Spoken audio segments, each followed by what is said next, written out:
ইসলামের এই 5টি শব্দ আপনার ইমানের ভিত শক্ত ও আপনার ভাগ্য পরিবর্তন করতে পারে। নম্বর 1, সুবহানাল্লাহ।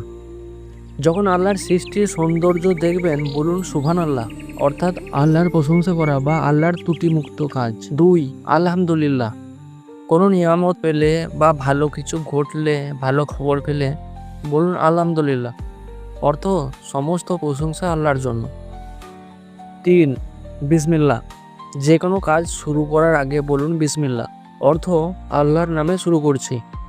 নাম্বার 4, মাশা আল্লাহ। কোনো ভালো জিনিস দেখলে কারো প্রশংসা করতে চাইলে বলুন মাশা আল্লাহ। মাশাআল্লাহ, আপনার বাচ্চাটা খুব সুন্দর হয়েছে।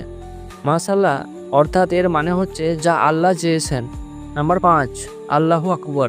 অদ্ভুত আশ্চর্যজনক কিছু দেখলে বলুন আল্লাহু আকবর, অর্থাৎ আল্লাহ মহান। প্রিয় দর্শক, এইসব জিকির শুধু মুখের কথা নয়, এগুলো হৃদয়ের ইবাদত যা আল্লাহকে সন্তুষ্ট করে।